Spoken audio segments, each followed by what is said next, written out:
Mesdames et messieurs, bonsoir.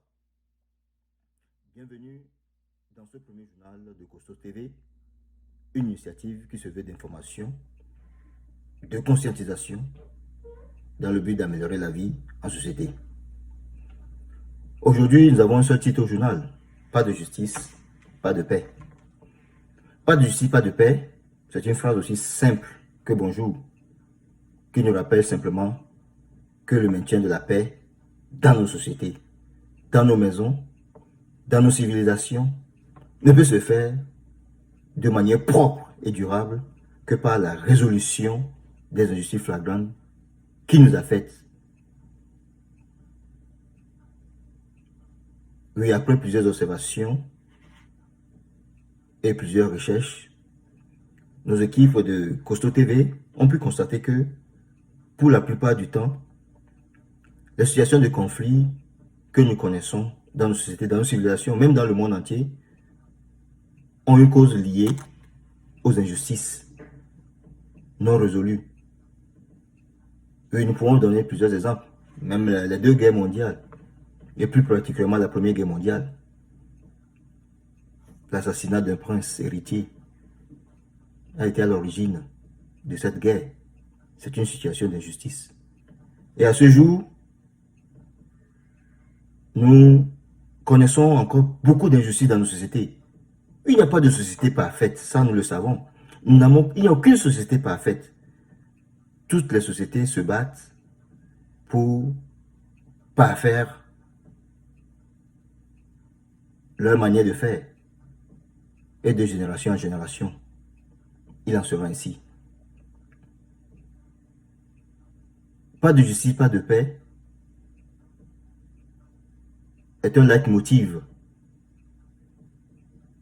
qui doit nous interpeller tous pour que nous soyons toujours les oreilles attentives quand viennent des situations difficiles, quand on vient frapper à nos portes, quand on nous soumet des situations de violation des droits humains, des situations flagrantes de violation des droits humains, que nous soyons capables de réagir rapidement pour apporter notre concours à la résolution immédiate afin d'apporter la paix, la stabilité aux uns aux autres. Je suis certain qu'il n'y a personne dont les droits, quand ils sont violés, se mettra à jouer de la musique et à danser.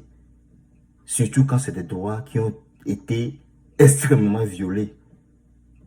Oui, parfois, on essaie de les camoufler. Et surtout s'il s'agit peut-être, ou si cette violation de droits implique beaucoup de personnes, on essaie de les camoufler juste pour protéger un peu ce groupement de personnes. On ne dit pas ici qu'on veut nuire à quelqu'un. Non. L'objectif de nos élus dans nos sociétés, ici ou ailleurs, c'est d'améliorer la vie de la société ou dans la société. Et, et c'est ce que nos élus font matin, jour, soir, en format des projets de loi.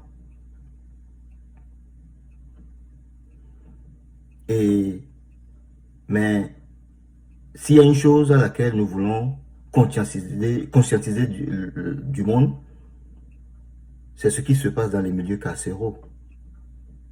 Et beaucoup de personnes sont jetées dans les prisons, dans les milieux carcéraux, pas parce qu'ils ont commis des crimes. Oui, beaucoup, beaucoup. Je pense que nos élus devaient peut-être faire une enquête et de temps en temps visiter ces milieux, questionner du monde. Ce n'est pas forcément des criminels qui vont en prison. Non. Ce n'est pas forcément des criminels qui vont en prison. Parfois, des gens sont en prison parce que certaines personnes ont été corrompues, ou bien des juges ou des avocats ont été corrompus et les ont jetés là-bas, ou bien ils ont un intérêt à les jeter là-bas, ou bien ces personnes n'ont pas eu suffisamment de moyens pour faire face aux causes qui les incombaient. Et sont obligés, donc, bref, de subir, par manque de moyens, des préjudices au profit, peut-être des criminels qui ont plus de moyens et qui les ont jetés là-bas. Donc, ce sont des choses qui arrivent. Nous ne disons pas que c'est régulier. Non, nous ne disons pas que nos systèmes de justice ne sont pas efficaces. Ce n'est pas ça que nous sommes en train de dire. Parce que les situations d'injustice qui arrivent, ce sont parfois des cas spécifiques, des cas rares. Parce que personne ne veut vivre dans l'injustice. Ça, nous le savons. Il n'y a personne qui veuille vivre dans l'injustice. Mais quand la situation d'injustice arrive, il faudrait quand même avoir la tendre d'oreille, ouvrir son cœur, ouvrir vos portes et amener les gens à vous les exposer. Parce que ce sont des situations parfois graves qui peuvent engendrer d'autres situations plus tard. C'est pas, nous ne parlons pas non plus de soulèvement populaire, non. Mais nous avons vu des gens qui ont été frustrés pendant des années, des gens dont des familles ont été exterminées. Hein? Il y a des situations comme ça. On peut pas, je ne peux pas en citer, on peut pas citer des exemples ici. Et des gens dont des femmes ont été violées ou des familles ont été violées et qui ont subi des torts. Et au lieu de leur rendre justice, on les a encore enfoncés, sali leur image. Ils sont demeurés dans les difficultés, dans la frustration. Et des gens qui ont essuyé de près la mort. Mais par la grâce de Dieu, ils ont pu s'en sortir. Et personne, lorsqu'ils en parlent, ne fait rien pour les aider. Peut-être parce qu'ils n'ont pas de moyens. Et il y a même qui constituent parfois l'opprobre d'autres personnes du simple fait qu'ils dénoncent ces méfaits. Qu'ils soient contemporains ou non, je crois que les droits de l'homme ne sont pas négociables. Nous devons, dans toutes les situations de frustration, d'injustice, apporter une part de pierre à la résolution d'une stabilité, à la résolution des problèmes pour une meilleure stabilité, pour la paix. Et des membres de notre équipe Costo TV ont été incarcérés, ont connu la torture. Hein, ont sué de près aussi la mort. Mais ce sont des cas rares. C'est sûr, dans une société où nous sommes, où les gens se battent, hein, sont à pied d'œuvre pour la perfection du système judiciaire, pour la perfection de la justice. Ce sont des cas parfois rares, mais ces cas ne peuvent pas rester sans résolution parce que des frustrations longtemps restées long résolues ou des situations de justice non résolues au fil des ans peuvent engendrer des criminalités.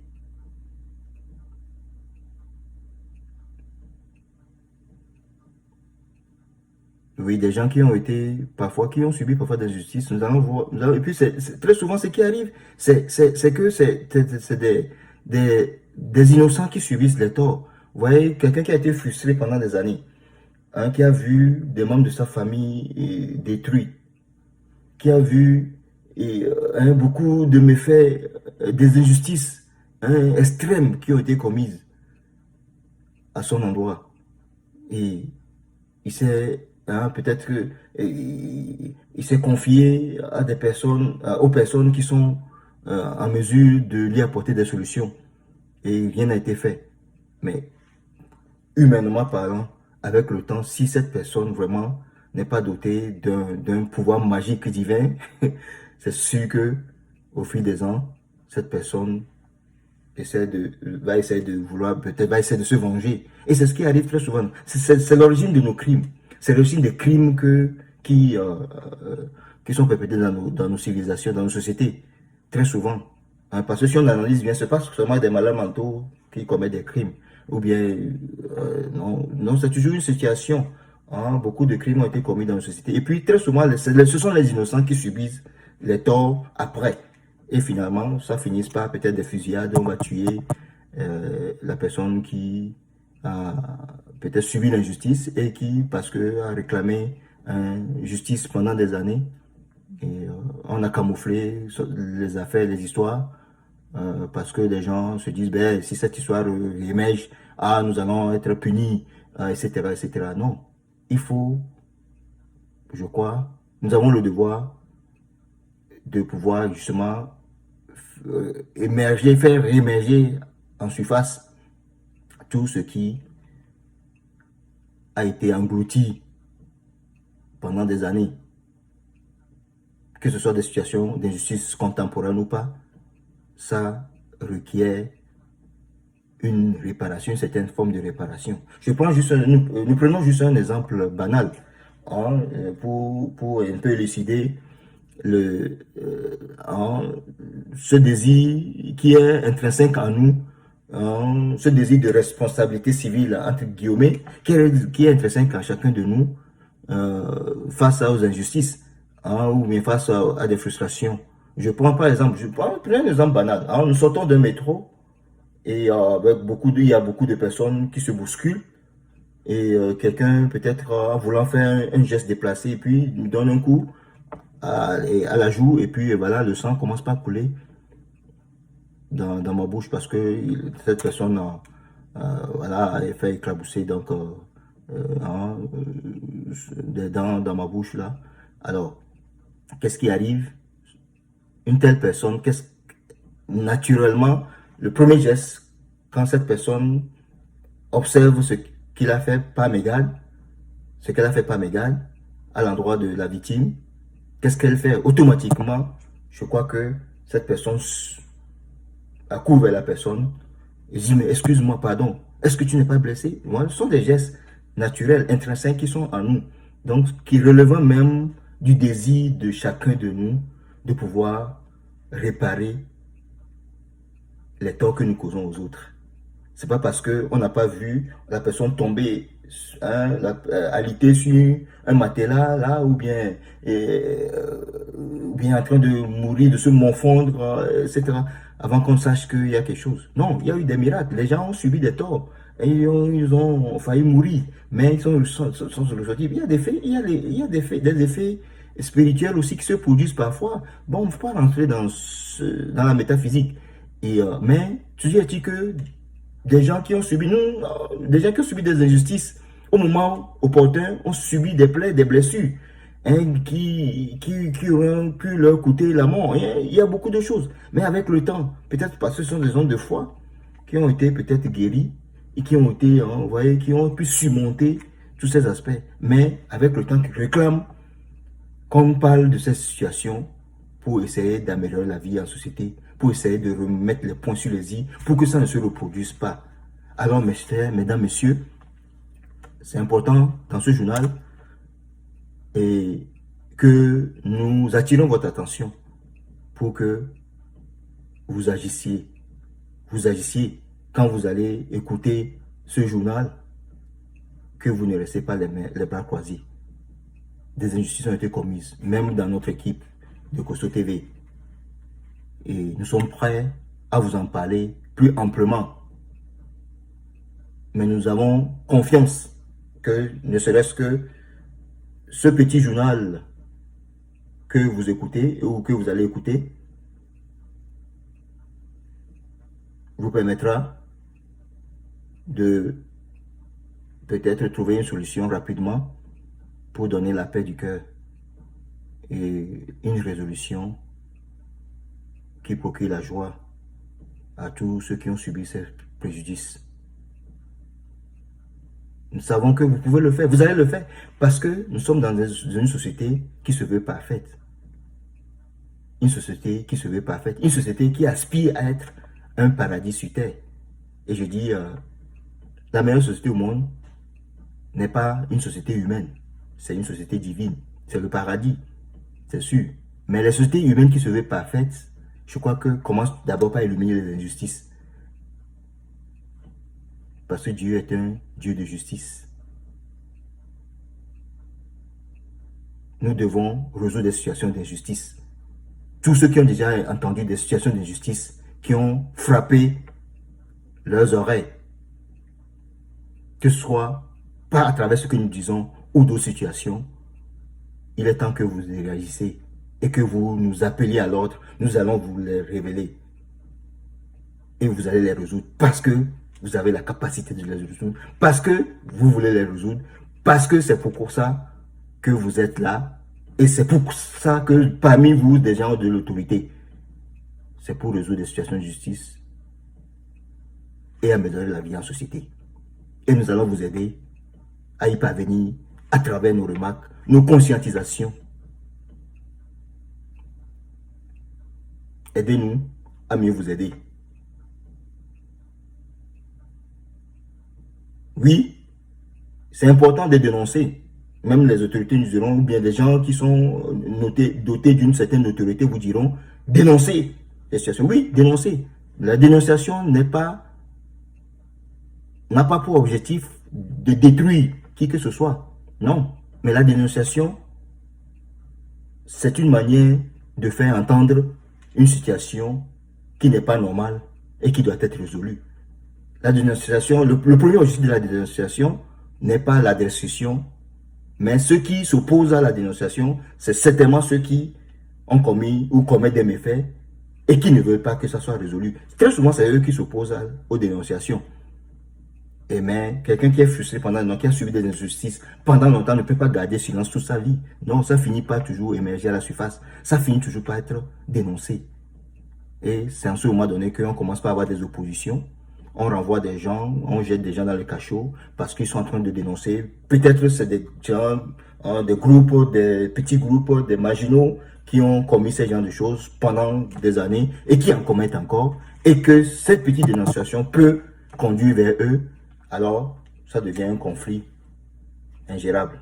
Non, c'est pas ça. C'est pas ça l'objectif. L'objectif, c'est d'amener même ceux qui commettent ces méfaits en guise sous roche, même si c'est des cas rares, c'est de les amener à corriger ce qu'ils ont commis en mal.